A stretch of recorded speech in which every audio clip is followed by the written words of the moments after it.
Welcome to another show of The Impact. I'm your host, Samantha, bringing you behind the scenes with raw stories from our guests who talk about going from tragedy to triumph in business, politics, leadership, and more to help you excel in your business career and life. Today, I'm so excited to introduce to you one of my favorite people in Tallahassee at my favorite restaurant called Savor in downtown. And it is Drew McLeod. We'll be hearing from Drew about the secret sauce to overcoming challenges and literally going behind the scenes in the kitchen. It's your time to choose yourself. It's your time to heal. Transform your relationships, manage your trauma, tackle challenges with boldness and grace. Break the stigma of mental health. Inner healing is yours through the 21 Days of Healing Journal, created by women and girls sharing their healing journeys with quotes to inspire you for each day. Order yours today to get your healing.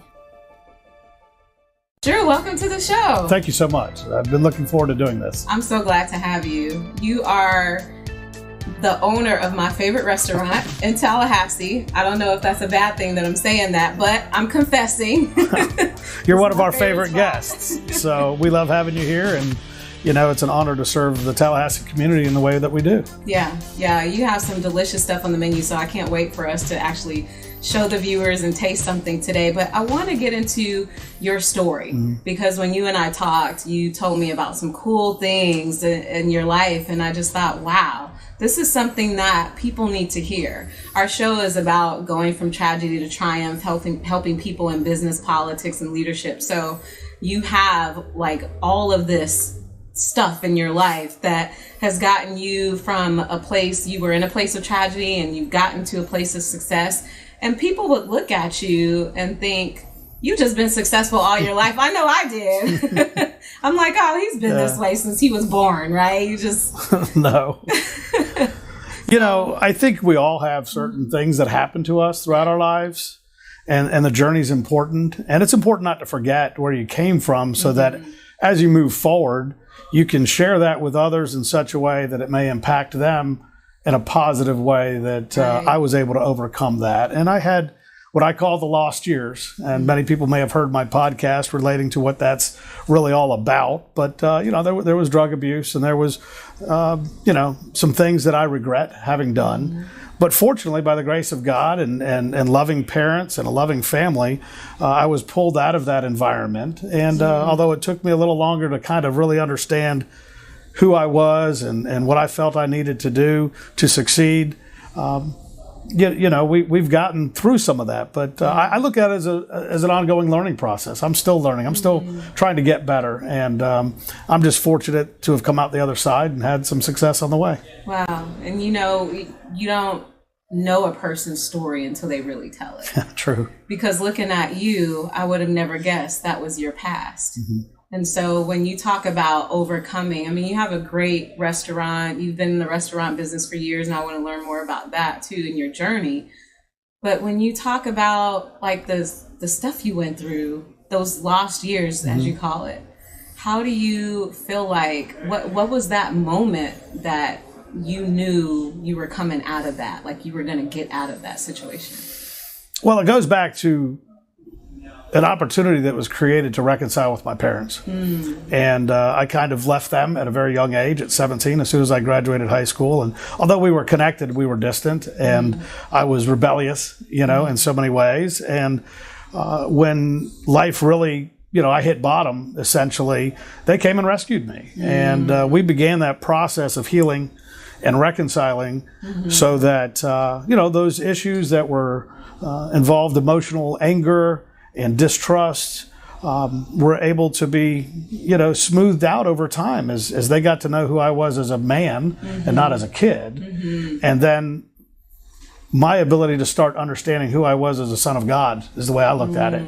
And, you know, because of them and because of the faith they had in me to overcome, I was blessed to reconcile and heal. I needed to heal. I mean, I was broken. And so it was just an opportunity to reconnect and to really understand, you know, their love for me. Right. And that's what brought me out. completely. And God's love for you. 'Cause Amen. You're a believer. So how did you get into the faith? Did you grow up in church? Well, we did, and that's why I might be perceived sometimes as the prodigal son. But ultimately, I was saved at a Bill McCartney Promise Keepers event in Atlanta, Georgia, in May of 1995. It was 3 years after I'd been married, and I was still kind of struggling with who I was and where I was, and it was at that event that I found Jesus, and it changed my life. And how old were you? I was 33. Okay. Yeah, so it was 24 years ago, and it changed my marriage. It changed. I had no children up until that point, but the next year I did, had our first, and so it put Christ in the center of my marriage, and allowed my wife and I to grow together in such a way that we could feel comfortable having children and growing them up in such a way that they could avoid the mistakes that I made. Right. And your wife is lovely, by the way. She's amazing. Inside and out. Just a great person. She's amazing. Wow. So when you think about all of what you've gone through, you've overcome those challenges, you've used faith and support from your family to do that. When you think about those things and you are where you are today, what really keeps you going?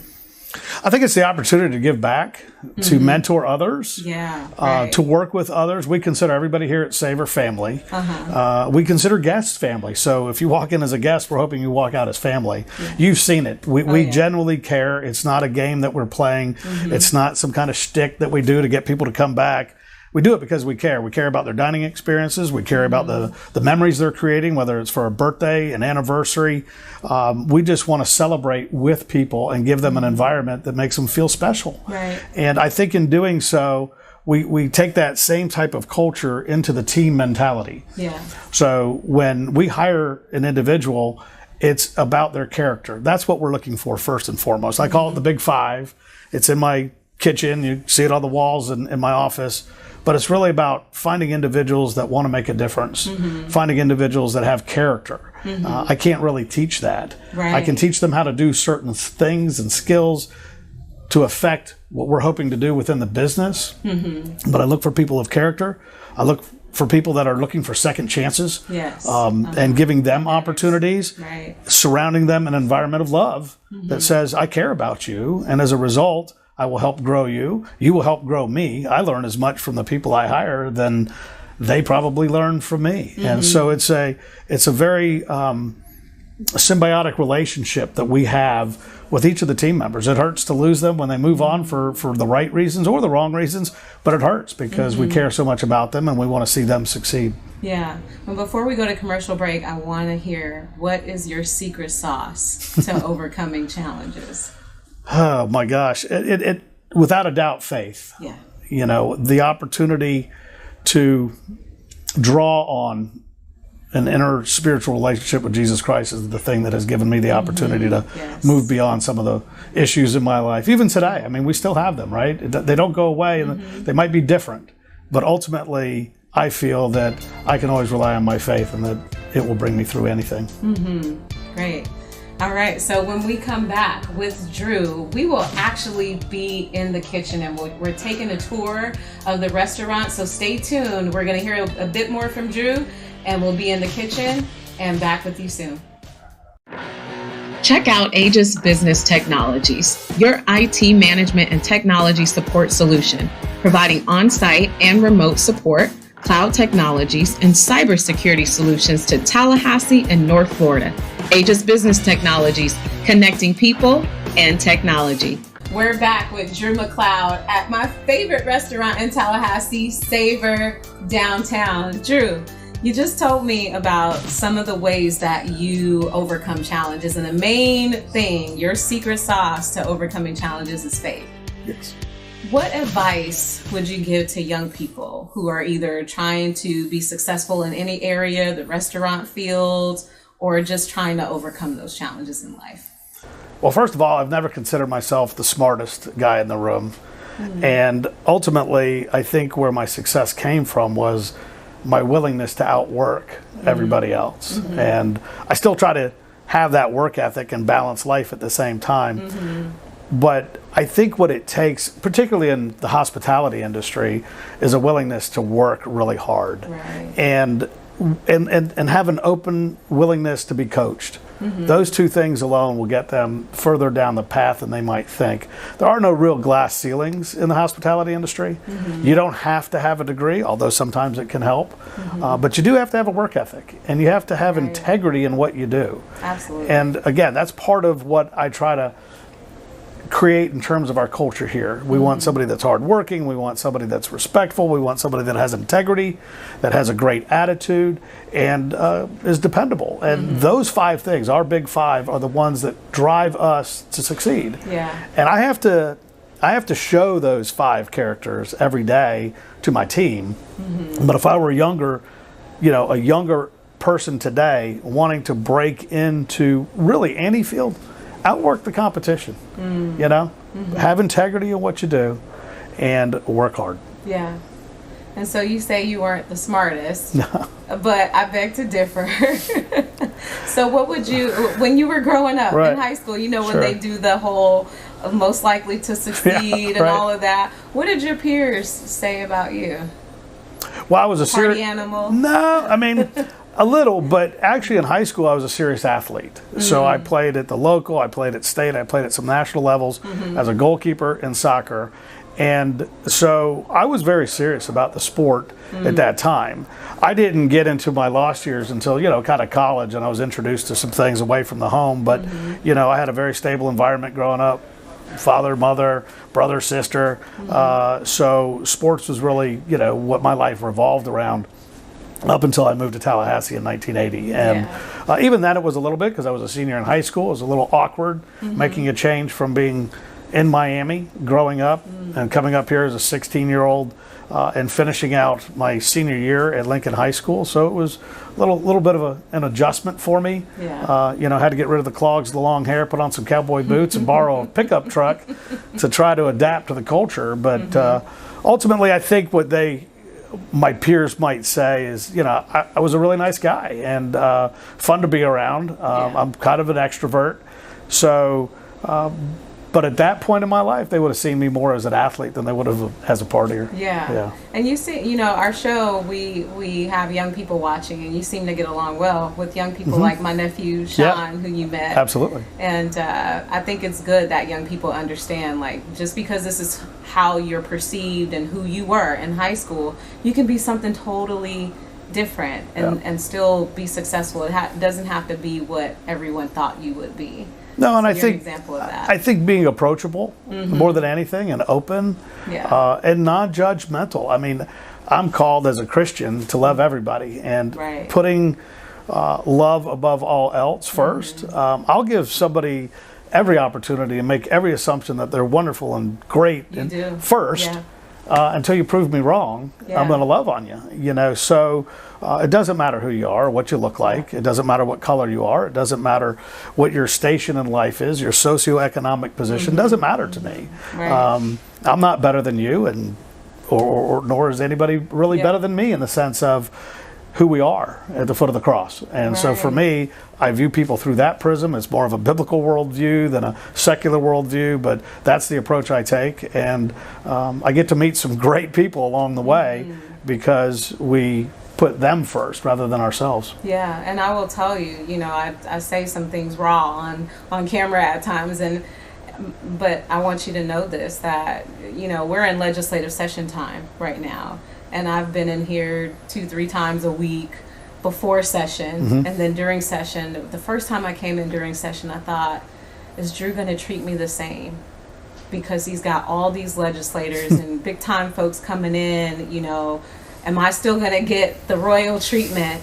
And I'll never forget, I think it was a few weeks ago, I walked in and you just dropped everything to make sure I was served. And so I really appreciate you for that. That showed me that it doesn't matter who you are, what title, what color. There were suits in here. I have my suit on too, but the suits, right? The big leagues were here, and you made me feel like I was royalty. And I thought, that's a good man. And that's why I love this place, because the spirit of it is good. So thank you. Well, thank you. We love having you. We love having everybody here. Yeah. Well, as we close out of your interview, before we get into the tour and in the kitchen, I gotta know, what's your favorite dish to make? Not to eat, but to make. Well, anytime I can sit down around the family meal table, I'm a happy guy. And I don't get that opportunity on a regular basis because of the schedule that we have here at the restaurant. Yeah. So for me, it's grilling a steak on my back patio with two hungry boys, and sometimes my daughter, now that she's moved out, when they come over and we can sit around the meal table, we can smell the grill, cooking some steaks. And so that's my favorite thing to do, because it's less about the food and more about the fellowship. Right. That's right. All right. Okay, so when we come back, again, we will be in the kitchen behind the scenes. But take a look at this tour of my favorite restaurant in Tallahassee, downtown Savor on Park Avenue. What's the address? 115 East Park Avenue. 115 East Park Avenue. Make sure you come check it out and take a look around.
Make sure I get my salad and my sides and my glass of wine.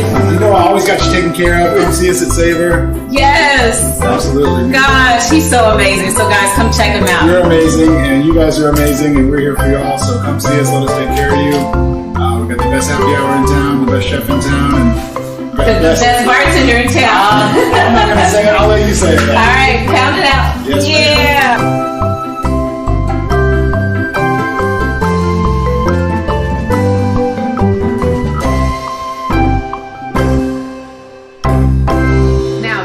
This youth highlight. My name is Kaylin John Lee, and I am the Executive Director of Kaylin's Caring Connection and a motivational power team. I want to give you 3 tips to help you throughout your life. Number 1, you are unique. You never have to change who you are just because someone can't see the beauty inside of you. You were made different for a reason, and you may try to find all of the negative things that you possess, but you can change your mindset and focus on all the positive things that you have. You have a beautiful mind. You have a beautiful face. You have beautiful hair. You should never want to change anything about you because you were made different for a reason. If we all looked like each other, there'd be no diversity and no variety, and that would be boring. So I encourage you to rock who you are, rock your differences, and use those different and those unique aspects of who you are to change the lives of others. Number 2, you hold more power than you realize. Never ever say that you can't do anything. Your words are powerful.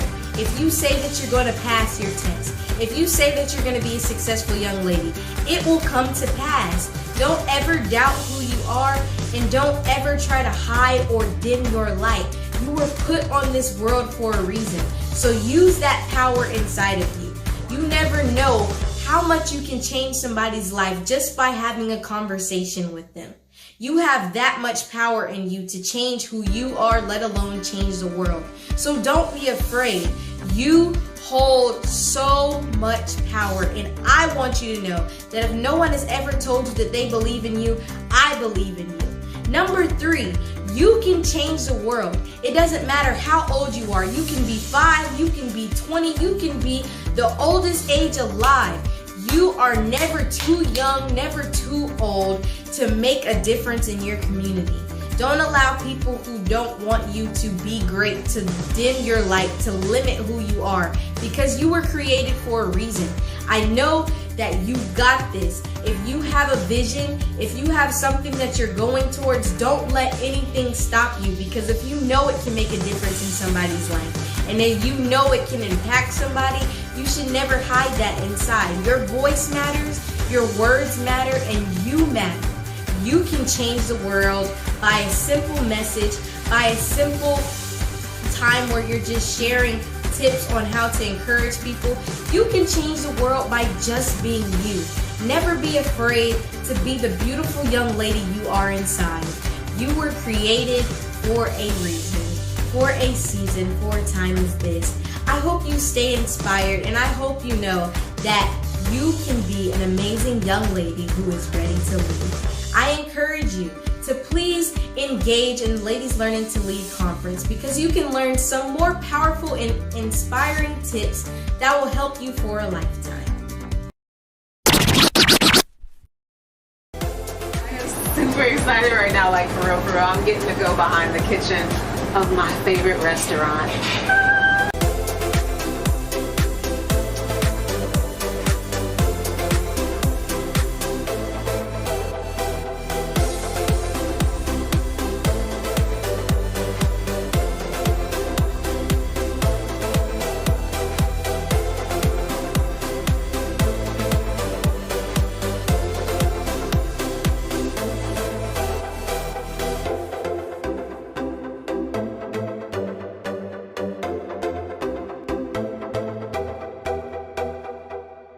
We're back with the impact and our guest, Drew McLeod, at my favorite restaurant, Savor, in downtown Tallahassee. And guys, look, I'm in the kitchen. I'm behind the scenes, like in the kitchen of my favorite restaurant. It's so cool. I've never been back here. I just always am on the other side. So We don't let just anybody in here. right? So thank you. Thank you for letting me in the kitchen. Okay, I got your menu. And this is a special menu to me every time I look at it, because it's your wife's idea, right? Yes. And your son actually made it. Yeah. He was 15 when she came up with the idea, and we opened in 2018. He loves doing woodworking, and she wanted to build frames and paint them, so he cut all the wood and put it all together, and she painted them, and here they are. I love it. It's so amazing. So you have the entrees, and do you call them entrees? We have salads and appetizers, and the second page is entrees and accoutrements. And then accoutrements. Accoutrements. They're not sides. Well, they're accoutrements. Great. So this is one of my favorite things, and today we get to actually sorry you guys don't, but you can come and taste something. I get to taste something from off the menu. So, but before I do, tell me about, this is not your favorite this is not your first, it's my favorite restaurant.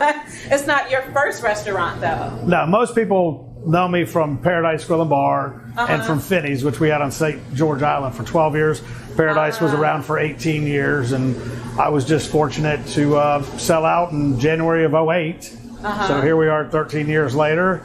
This is a step up, to say the least. Yeah. We have a phenomenal team, and obviously Executive Chef Brian Nepper leading the culinary team, and just grateful to be here. Good. So you've been in the game for a little while. 43 years 43 years in the restaurant business? In the business, yeah. Wow. So I get to taste something off of You your do. menu. So tell me what we got going on here. Well, again, the culinary team creates the food and gets all the credit for that. So you didn't make this? I did not make this. You would made not this? want me making this. Our esteemed prep guru, D. Raw, made this for us. Okay. He does our desserts. Now, Chef may have created the recipes and taught him how. You'd have to ask them all the details of. They've been working together for years and years and years. I was just fortunate to have Dee as part of our team when Brian came on. Okay. And now, we have who is the person who makes the food that I eat 2 to 3 times a week? the team, and I think Chef's the first one to give credit to them. Yeah. The amazing thing about Brian is he's a teacher, and he wants to give them credit and build their skill sets and make sure that they can perform when he's not here. Yeah. I mean, he gets vacation time occasionally too, so when he's not here, we don't shut down. The team kind of carries the torch for him because of his ability to teach. So this is a chef. This is Brian Nepper. Okay. Great. So you make all the food that I love. So we do. Well, we have a whole crew that makes the food. This guy is the guy that makes the cheese boards that you like. I love the cheese board. If you guys come, get the cheese board. It's to die for. Delicious. Even if you don't eat meat, there's a lot of meat on it, but I eat all around it and it fills me up, and then I take the meat to someone else who eats meat. So there you go.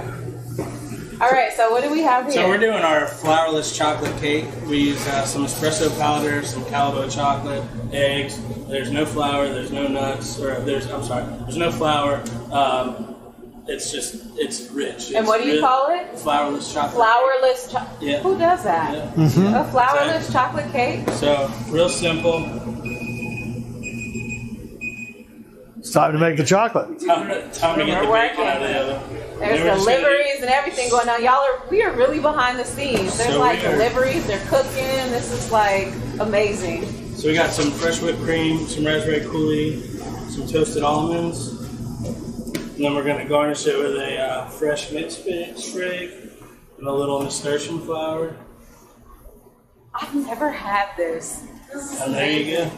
So Ruben, we're going to need some forks. You can grab some. Now, one of the things I decided to share with you today, and I don't share this with everybody, is an after-dinner wine called Donna Fagata. It's an Italian after-dinner wine. Donna Fagata. Donna Fagata. To me, that means don't forget. That's right. Don't forget.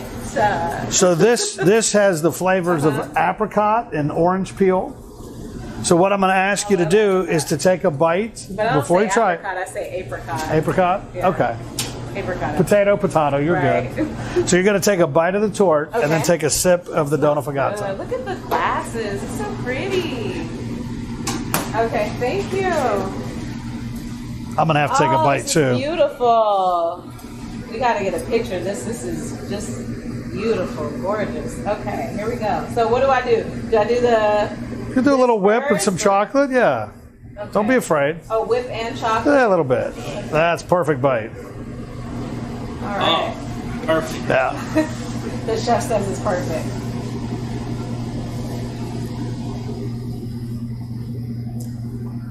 Now wow. Follow that with a little sip. Wow. That's rich. So at first, do this? Yes.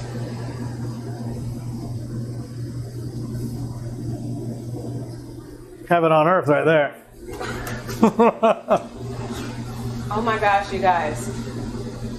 So at first, it was kind of weird. I think because it's not flour. And then after that, like split seconds in, it's like, oh my gosh. Yeah, this is really good. You want to double check to make sure. Right. And then oh my god. It's like the split second where it's just like, it takes your breath away. It's almost like, what am I getting into? Oh, that's what I'm getting into. It's so good. This is so great. Cheers.